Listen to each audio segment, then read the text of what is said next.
Carole Gandon. Donc merci d'avoir accepté cette interview qui a pour but de mieux cerner vos propositions à l'occasion des municipales de mars 2020 et de mieux nous aider à comprendre pourquoi vous feriez une bonne maire de Rennes. Donc on va juste rappeler que vous êtes candidate de la liste Révéler Rennes pour le parti La République En Marche.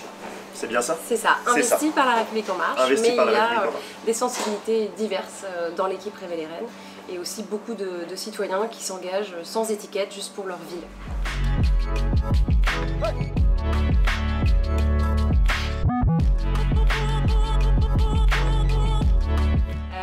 Il y en a plein qui viennent, mais je choisirais le mot avant-garde.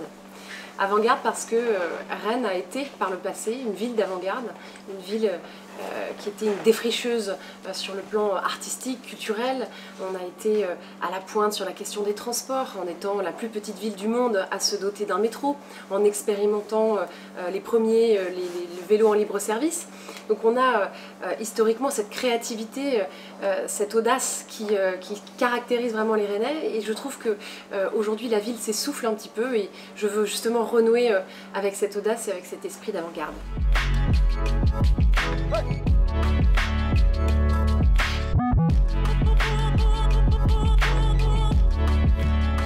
Question difficile parce que effectivement la richesse de Rennes c'est justement le croisement des disciplines, le croisement des styles, le croisement des cultures, et je n'ai pas envie en fait d'en choisir un style pour délaisser les autres. Je trouve que justement la richesse de Rennes c'est d'être capable d'être à la fois classique, rock, électro, pop, et justement moi ce que je veux c'est mieux conjuguer toute cette diversité et toute cette richesse culturelle pour organiser des manifestations, des événements qui soient impactants et puis qui fassent rayonner la ville en France et en Europe.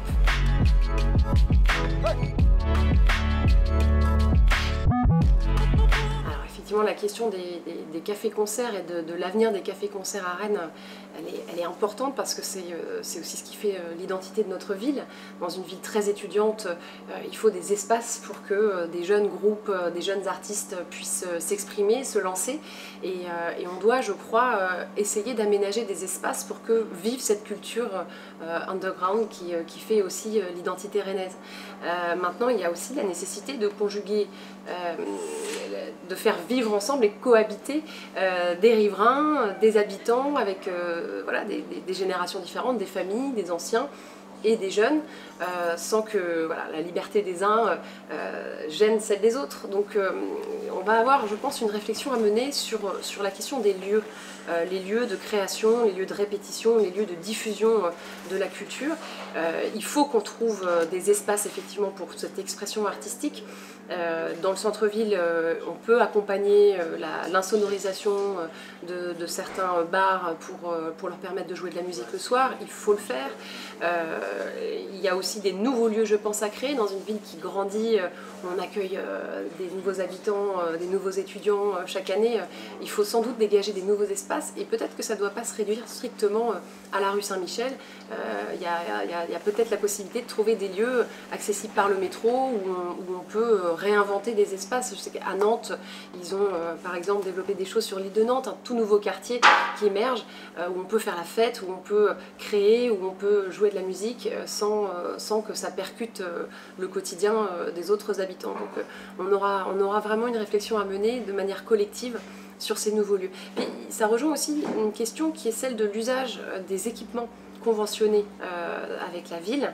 Je souhaite que, par exemple, on regarde un petit peu de quelle manière les maisons de quartier ou les MJC ou même les équipements sportifs sont aujourd'hui utilisés. Je suis certaine qu'on pourrait mieux optimiser leur utilisation et les ouvrir peut-être le dimanche ou le soir à des moments où ils ne sont pas occupés, pour des compagnies, pour des associations, pour des artistes qui cherchent des espaces pour s'exprimer. Il y a un lieu qui me vient en tête immédiatement, c'est celui de la prison Jacques-Cartier, qui est un espace qui est complètement délaissé par la ville. Ça fait plus de 10 ans qu'il est en vente et ils n'ont rien proposé pour ce lieu. Je pense qu'il faudrait effectivement l'acheter et le faire vivre. Donc il y a un travail à faire pour le moderniser, le rénover, tout en protégeant le patrimoine évidemment. Mais je crois qu'on pourrait utiliser cet espace pour faire un lieu. Moi j'aimerais que ce soit un lieu au croisement entre la culture et le digital.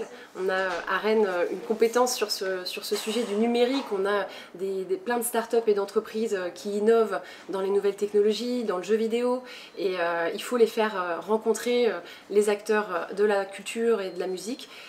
Donc on pourrait tout à fait imaginer dans cet espace un lieu qui comprendrait par exemple une arena pour des jeux vidéo, pour faire des compétitions de e-sport, pour avoir des lieux d'exposition de l'art immersif, faire de la musique spatialisée, de la réalité virtuelle, de la réalité augmentée, toutes ces technologies qu'on développe à Rennes et qui sont de magnifiques supports aussi à l'expression artistique. Donc voilà, j'imagine dans ce lieu voilà, des espaces dédiés à ce croisement entre les arts et le digital.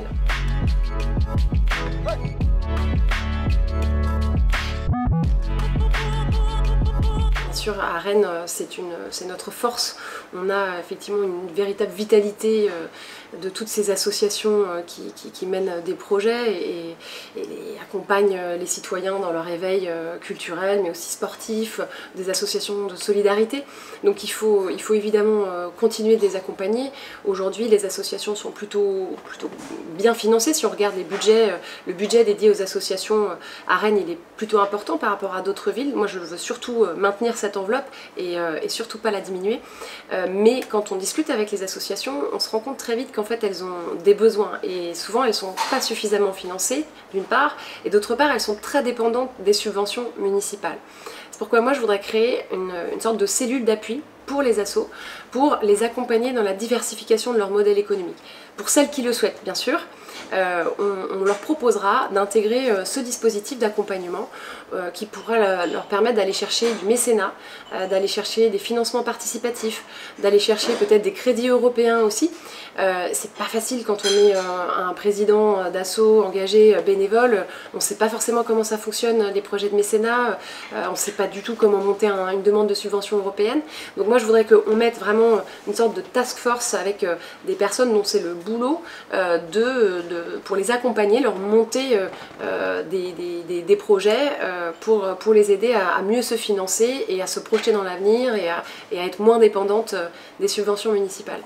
Et puis il y a aussi un sujet, c'est celui de la mutualisation, que ce soit en moyens humains ou matériels.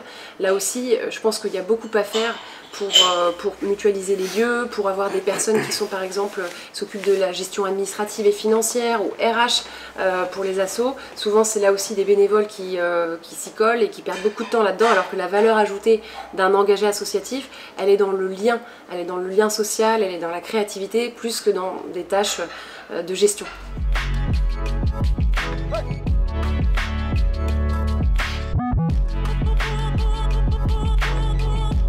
Moi je connais effectivement les difficultés que rencontrent les étudiants pour joindre les deux bouts. J'ai été moi-même boursière sur critères sociaux, échelon 5, quand j'étais étudiante à Rennes et je cumulais mes études avec des petits boulots aussi pour pouvoir boucler mes fins de mois, donc je sais que c'est pas facile et c'est pour ça qu'en effet nous on propose de faire un geste important pour le pouvoir d'achat des jeunes en divisant par 2 le tarif des transports en commun. L'abonnement Star pour les jeunes, il est extrêmement cher quand on compare Rennes à d'autres villes, c'est plus de 300 €, à Toulouse c'est à peine 100 €, donc nous on veut le diviser par 2 pour tous les jeunes, pas seulement les étudiants, parce qu'il y a aussi des apprentis, il y a aussi des jeunes actifs, donc tous les jeunes de moins de 25 ans, on divisera par 2 le tarif des abonnements et on ouvrira aussi la tarification solidaire pour les boursiers échelon 0 bis et 1 qui aujourd'hui n'y ont pas droit.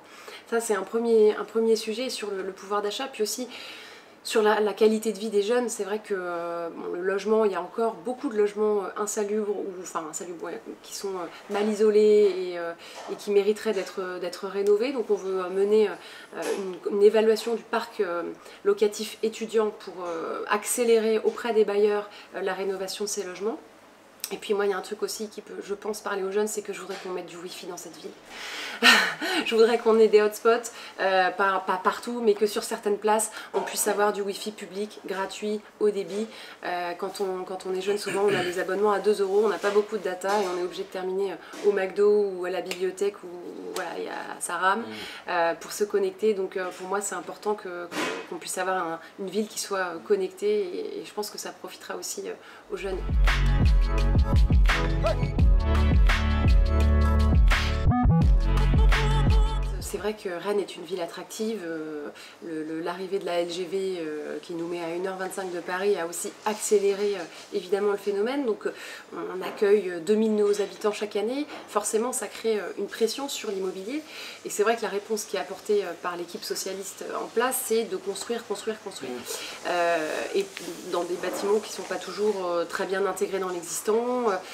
Parfois, on détruit du patrimoine qui a un intérêt pour y construire des immeubles qui sont pas forcément très beaux ou très innovants. Donc il faut réfléchir plus grand et réfléchir autrement comment est-ce qu'on accueille ces nouvelles populations. Et je crois que la réponse, elle se situe en partie à l'échelle métropolitaine. Il faut absolument que Rennes sorte d'elle-même et qu'on pense notre territoire à l'échelle de sa métropole. Il faut encourager la création d'emplois, l'installation d'entreprises dans la couronne rennaise pour que les communes autour prennent leur part aussi dans cet effort de densification. Évidemment, on est très attaché à la protection de la ceinture verte, des espaces agricoles et naturels autour de Rennes. Il ne faut pas faire d'étalement urbain. Donc pour préserver ces espaces, effectivement, il faut densifier. Et les autres communes autour, je pense, doivent aussi prendre leur part. Après, sur la question des jeunes et du centre-ville, effectivement, moi je l'élargirais un petit peu à l'ensemble des quartiers. Ce qui est important, c'est qu'on arrive à faire vivre une vie de quartier partout dans notre ville. Et ça, il y a du boulot à faire aussi sur la rénovation des petits centres commerciaux de proximité qui, pour certains, sont complètement en déshérence. Les commerces ferment, les gens n'y vont plus et c'est pénalisant. Il y a un travail à faire aussi sur les campus, la place des campus dans la ville. À Beaulieu, je pense qu'on peut mener une réflexion. Alors évidemment, c'est avec l'État parce que les universités ne sont pas dans la compétence strictement municipale, mais on peut être moteur et on peut organiser une réflexion pour créer sur ces campus, en faire vraiment des lieux de vie, accompagner l'installation de commerces, de bars, peut-être aussi de l'hôtellerie pour accueillir la famille qui vient visiter l'étudiant en week-end ou pour des enseignants qui viennent sur des courtes durées. Vraiment en faire des lieux vivants. Et puis sur le centre-ville, effectivement, moi il y a une chose que j'aimerais bien, c'est que ce magnifique couvent des Jacobins, j'aimerais bien qu'il soit de temps en temps un petit peu rendu aux Rennais. C'est aujourd'hui un palais des congrès qui amène des congressistes du monde entier et c'est très bien, ça booste notre attractivité économique. Mais je trouve ça dommage que dans un lieu aussi magnifique, patrimonial, on n'ait pas plus de culture.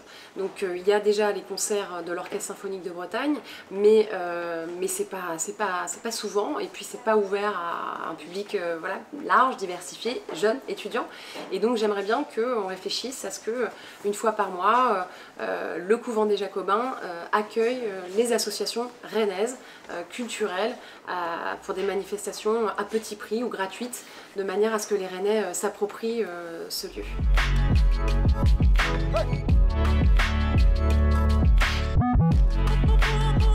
Effectivement, il y a cette question de la confiance entre les citoyens et leurs représentants politiques, elle est fondamentale. Moi, ça a été un peu le moteur de mon engagement aussi.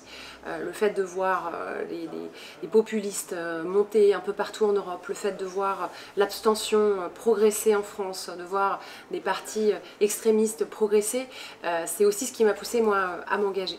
Et c'est vrai, à Rennes, on peut retravailler sur ce pacte de confiance entre les représentants politiques et les citoyens. Je crois qu'il y a beaucoup à faire. Aujourd'hui, vous avez une poignée d'élus qui cumulent des dizaines de mandats. Je crois qu'il y a pas loin de 5 ou 6 élus qui cumulent 35 mandats.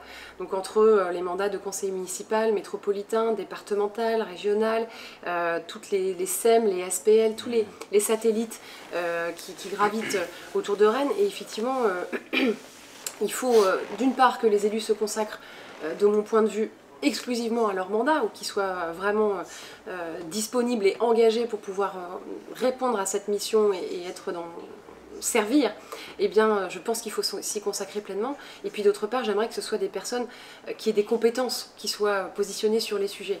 Moi, mon adjoint à l'urbanisme, il sera urbaniste. La personne qui va travailler à mes côtés sur la culture, il est chorégraphe et il connaît, il a déjà monté des festivals, il a géré une compagnie, il a géré des demandes de subventions, il sait comment ça marche. Donc il y a un sujet à reconnecter la compétence, l'expertise avec les politiques publiques qui sont menées par ces élus.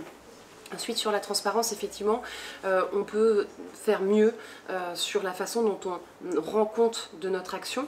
Et c'est aussi dans un dialogue, dans la création des politiques publiques qu'il faut avancer. Je trouve qu'aujourd'hui, on peut plus se contenter d'appeler les citoyens aux urnes tous les 6 ans. Les Gilets jaunes nous ont dit quelque chose de l'état de santé de notre démocratie. Aujourd'hui, il faut, dans la durée, au quotidien, engager les citoyens, faire avec eux et pas pour eux. Et à Rennes, moi je l'ai constaté, beaucoup de chefs d'entreprise, beaucoup d'associations, beaucoup de commerçants me l'ont dit, les décisions tombent de manière très verticale, très descendante, elles sont prises entre sachants dans des bureaux et pas sur le terrain, au contact de la réalité. Donc c'est toute une façon de construire les politiques publiques, de mener à bien les projets que je veux revisiter. Nous on a appelé ça le Roison Pacte, parce que c'est un pacte de confiance avec les Rennais qu'on veut bâtir. Et effectivement, il y aura une série de propositions dedans, parmi lesquelles des votations citoyennes, par exemple, pour associer les habitants donc, au projet, en leur faisant s'exprimer régulièrement sur les grands projets. Je voudrais par exemple qu'on y inclue une réflexion sur les usages justement des bâtiments de notre patrimoine. Aujourd'hui, vous avez dans notre centre-ville, au Palais du Commerce, à l'Hôtel-Dieu, au Palais Saint-Georges, on parlait tout à l'heure de la prison Jacques-Cartier, tous ces grands édifices patrimoniaux, pour moi, ils appartiennent aux Rennais. Et donc, ça aurait du sens qu'on les consulte pour savoir s'il faut plutôt y mettre des commerces, de la culture, du sport, des services administratifs, mais qu'à minima, ils puissent s'approprier et s'impliquer dans les choix qui sont opérés et qui les concernent directement.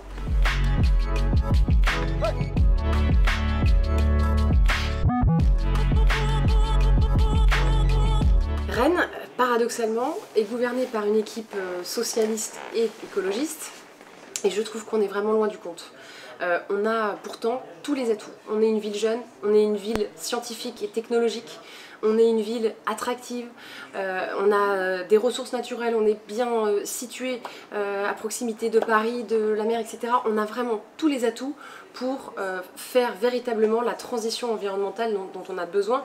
Et pour le coup, si une ville comme Rennes ne parvient pas à le faire, honnêtement, je ne vois pas quelle ville, quel territoire y parviendra. Donc évidemment, il y a beaucoup de choses à faire. Ça commence par le vélo.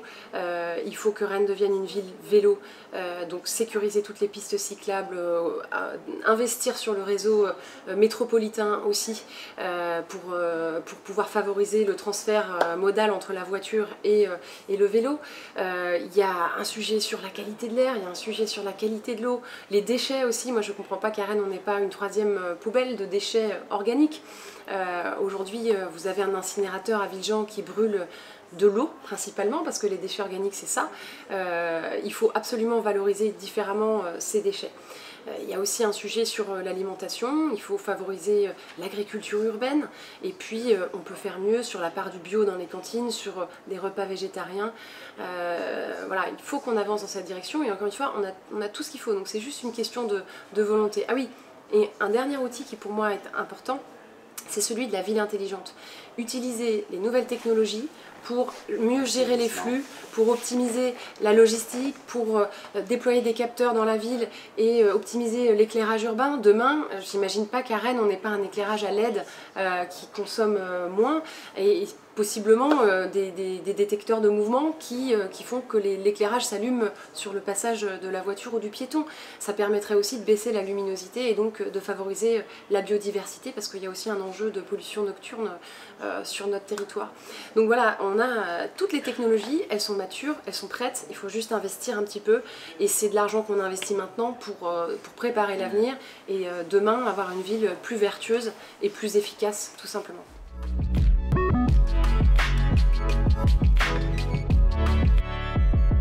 Et ben un petit mot merci, un grand merci pour votre accueil.